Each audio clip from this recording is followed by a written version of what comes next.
Tonight I want to speak to you about something that will challenge everything you've been taught about what's possible and what's not. I want to share with you the secret of manifesting the seemingly impossible. Before we begin, let me ask you something. What is it that you desire but have dismissed as impossible? What dream have you buried because someone told you it was unrealistic?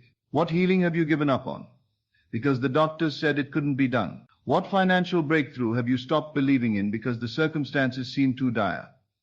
What relationship have you written off because it appears hopeless? I want you to hold that desire in your mind as we speak tonight, because I'm going to show you that there is no such thing as impossible. There are only assumptions you haven't dared to make. You see, my friends, the word impossible is nothing more than a limitation of the human imagination. It's a boundary that exists only in the minds of those who do not understand the true nature of consciousness. When you truly comprehend what consciousness is and how it operates, you realize that the only impossibility is impossibility itself. Let me tell you a story that happened just last month. A woman came to see me in tears. She said, "Neville, my son has been missing for 3 years. The police have given up. Everyone says he's dead. They tell me I need to accept reality and move on. But I can't. I won't.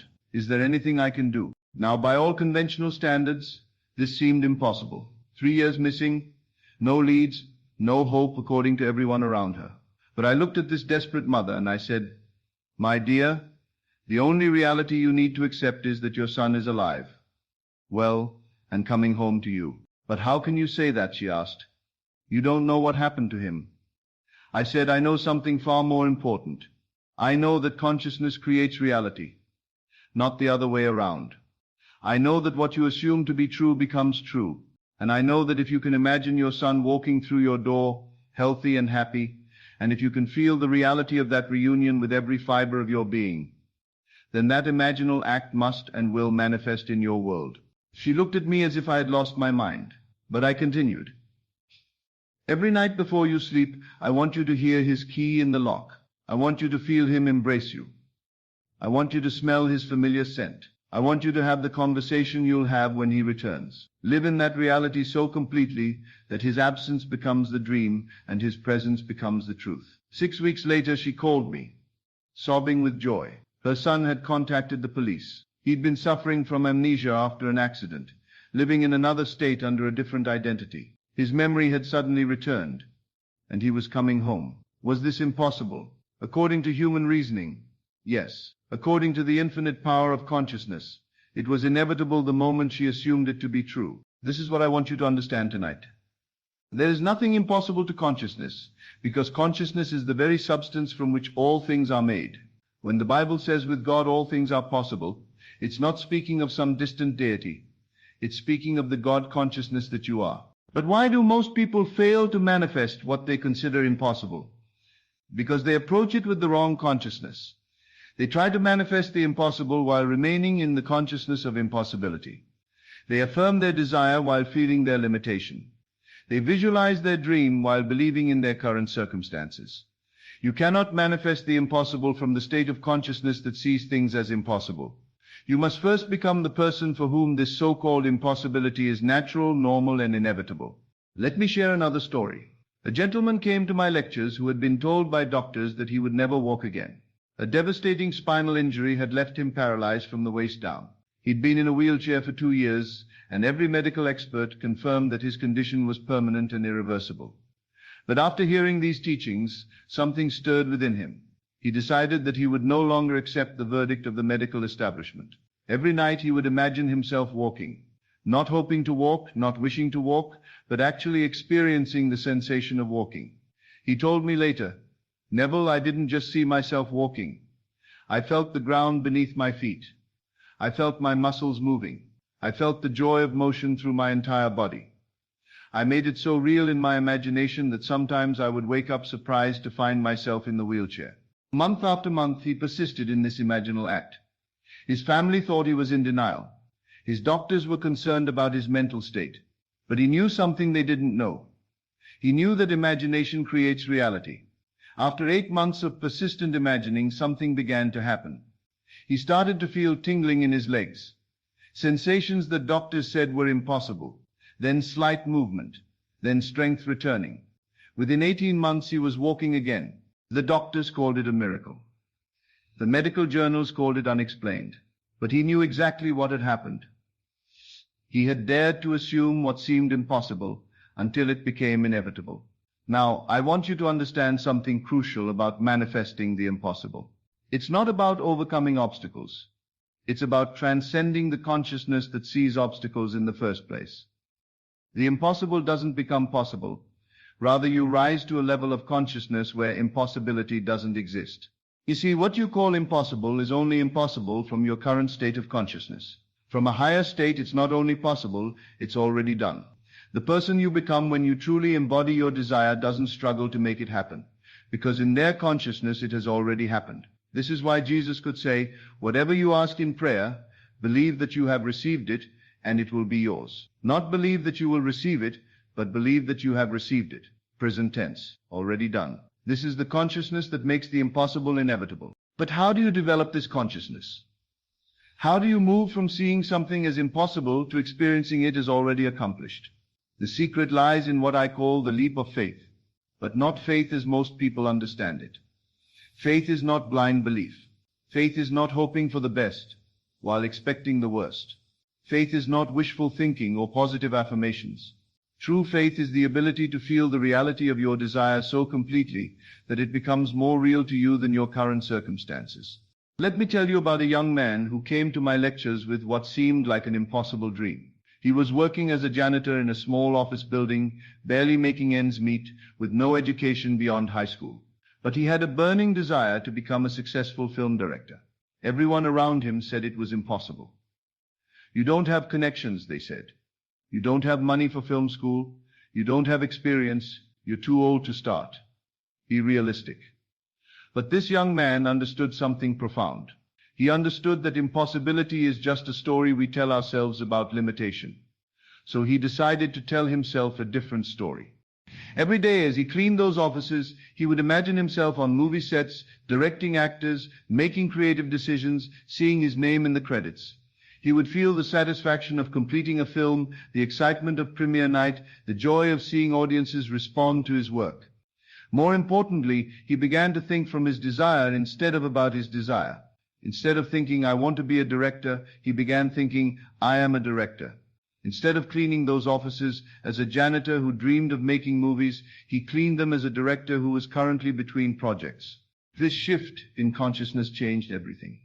He began to notice opportunities that had always been there but were invisible to his previous state of consciousness. He met people who could help him. Resources appeared that he hadn't seen before. Within 3 years, he had written, produced, and directed his first independent film, which won awards at several festivals. Was this impossible? From the consciousness of limitation, absolutely. From the consciousness of fulfilled desire, it was inevitable. The key to manifesting the impossible is to understand that there are no impossible things. It's only impossible states of consciousness. Change your state, and what seemed impossible becomes not only possible but unavoidable. But here's where most people stumble.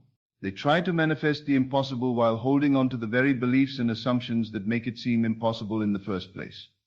They want to heal while believing in the reality of their illness. They want wealth while feeling poor. They want love while feeling unworthy. You cannot serve two masters. You cannot simultaneously hold the consciousness of your limitation and the consciousness of your liberation. You must choose, and choosing means letting go of everything that contradicts your assumption of fulfillment.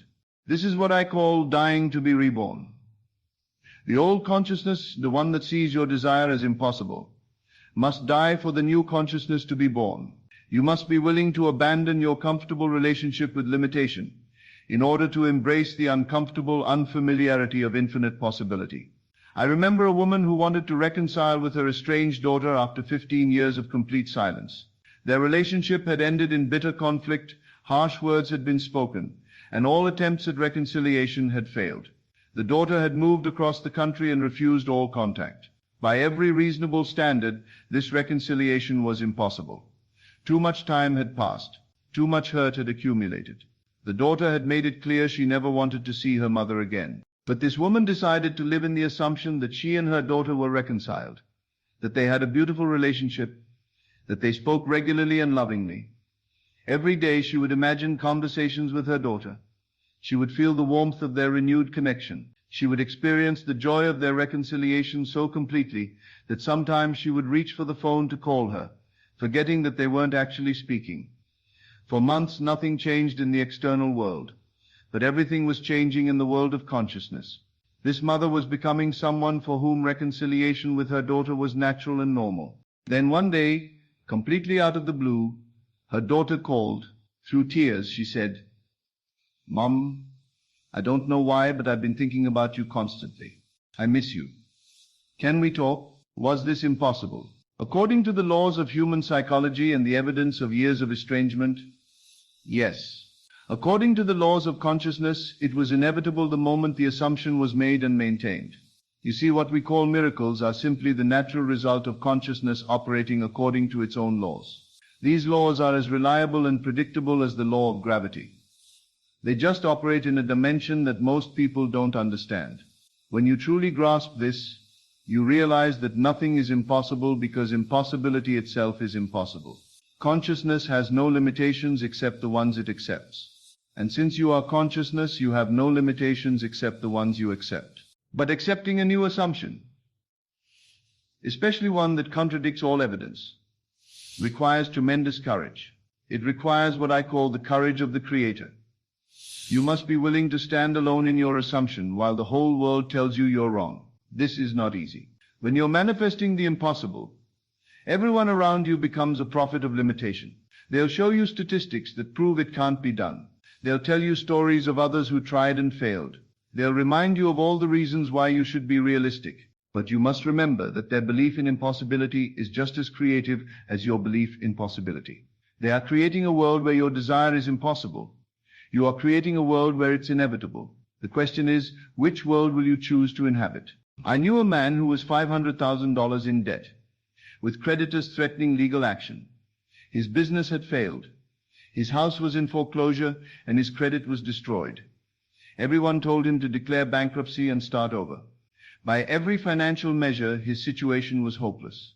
But this man understood the power of assumption. Instead of assuming he was bankrupt, he assumed he was financially free. Instead of feeling the stress of debt, he cultivated the feeling of abundance. Instead of thinking about his problems, he thought from the solution. Every morning he would sit quietly and feel what it would be like to be completely debt-free with money in the bank. He would imagine the relief, the freedom, the peace of mind. He made this feeling so real that it became more compelling than his actual circumstances. Within 6 months, a series of seemingly miraculous events unfolded. An old business contact offered him a lucrative consulting contract. A distant relative left him a substantial inheritance he didn't know existed. A legal settlement from a case he'd forgotten about came through. Not only was he able to pay off all his debts, but he ended up with more money than he'd ever had before. Was this impossible?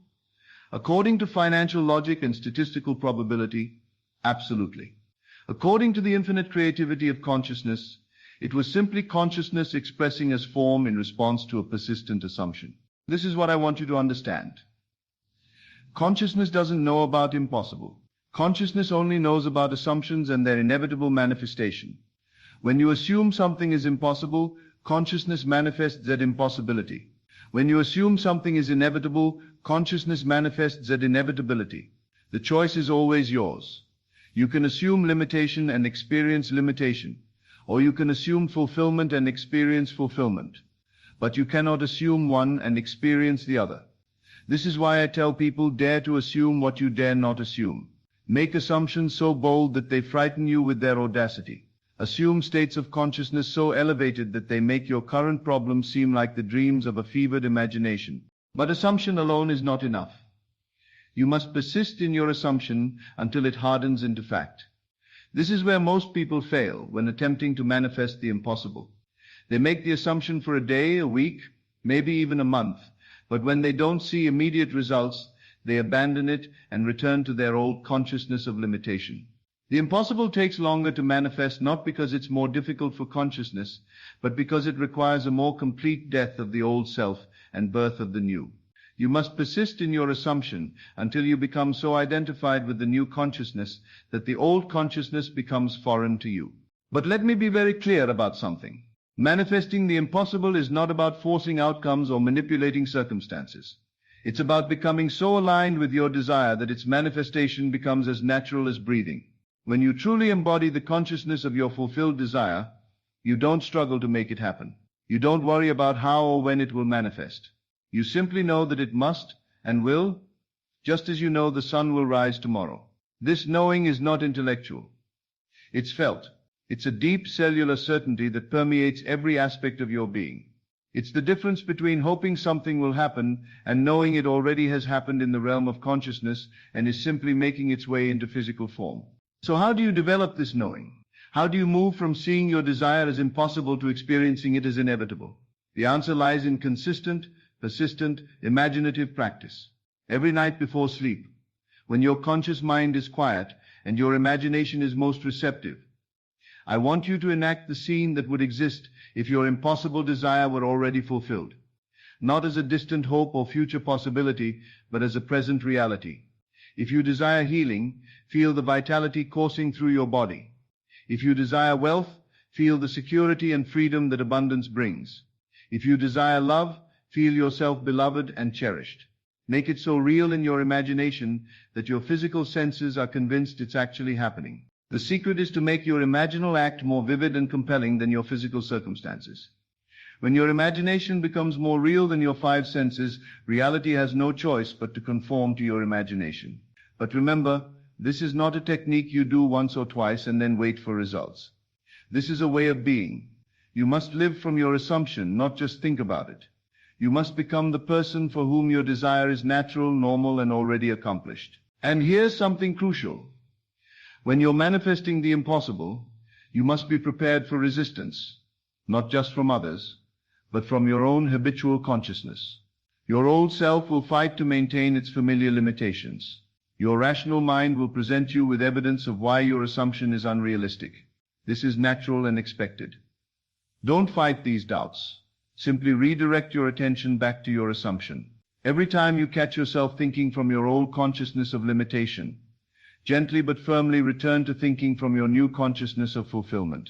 Remember, you're not trying to convince your mind that something impossible is possible. You're training your consciousness to inhabit a reality where impossibility doesn't exist. There's a profound difference. The impossible is only impossible for someone who believes in impossibility. For consciousness that has transcended such limitations, all things are not only possible but inevitable when properly assumed and persistently maintained. So tonight I challenge you to examine your deepest desires, the ones you've labeled impossible, unrealistic, too good to be true. I challenge you to dare to assume their fulfillment. I challenge you to become so bold in your assumptions that you shock yourself with your own audacity. But most importantly, I challenge you to persist.